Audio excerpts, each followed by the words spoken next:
Құрметті берім фермерлер және берім технология саласына қызығушылар. Бірінші сабақ, 3-ші бөлім. Гумустың табиғаттағы рөлі.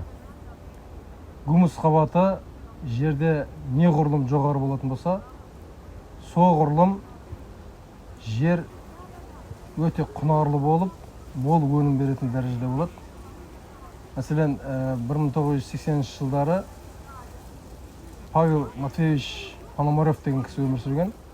Жерде гумус қабатын жоғарылатумен 1 гектардан өзінің участогінде 250 центнер, 300 центнер бидай мен арпаның өнімін алып көрсеткен кісі.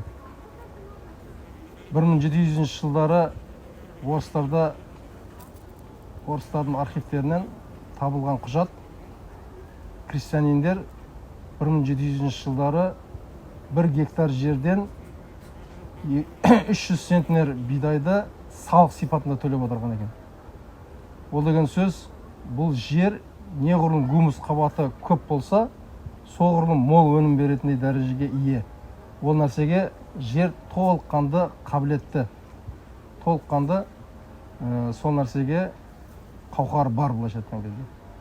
Бұрын біздің ата-бабаларымыз бір сабақтан қарбыздан 9 қарбызды ақырына дейін пісіріп алатындай дәрежеде болған. Ол деген сөз, жердің құнары өте жоғары болған деген сөз. Міне сол жоғары болған деген нәрсе гумус қабатының өте биік көрсеткішінің арқасында болып жатқан дүние. Мәселен, ата-бабаларымыз үйлесімділікпен өмір сүрген, жаңағы көшіп, қонып жүрген болса да, қыстақ пен жайлаудың ортасында мал жайып жүрген кезде де олар үйлесімділікті қатты ұстанған.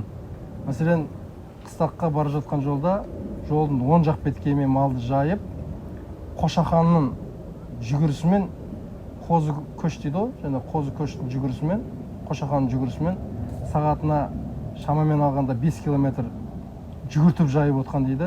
Жүгіртіп жаюдағы мақсат, шөп жүгіріп жайылған мал шөптің жартысын тістеп үлгереді дегенде, жартысын тістеген шөп күзге дейін, ақырына дейін өсіп, дәнін толыққанды жерге тастап үлгереді деген. Міне соның арқасында ну болып өсіп, шөптер ну болып өсіп, қысты күні қар жауғанда да оны көнбейтіндей дәрежеде болған. Ал қыс қатты қалың болған кезде бір ауылда бір рудың адамдары тұрады да, барлығы туысқан, олардың малдары бірге жайылатын болған. Жылқы ең алдында жүреді, артынан сиыр жүреді, кейін артынан қой жүреді. Жылқыда, білесіздер, жаңағы қарды немесе мұзды тұяғымен жаратын қасиет бар. Сол қасиетімен мұзды жаратта астынан шөпті алып шығып, оны бір тістей дегенде ары қарай жаруға ұмтылады деген жылқы. Артынан түскен сиыр мен қой соны толыққанды қорек етіп, артынан барып отырған.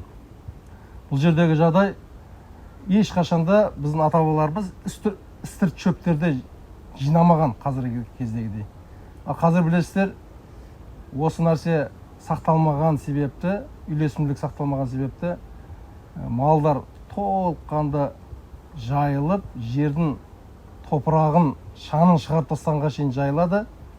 Жер өзінің шымнан айырылатын болса, күннің ыстығы жазды күндері 35-40 градус жерге түскен кезде, жердің құрамы 72 градусқа дейін көтеріледі да, ондағы Аллах тағала жаратқан жерді құнарту үшін гумус образовать ететін жәндіктер, макроорганизмдер болсын, микроорганизмдер болсын, толыққанды жаңа ыстықта қуырылып, былайша айтқан кезде қырылып қалады.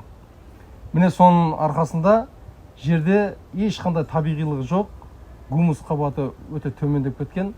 Қазақстан статистикасында бұрындары 20-30% дейін гумус қабаты болатын болса, қазір сол дәреже 5-6% жаңағы процентке дейін түсіп кеткен.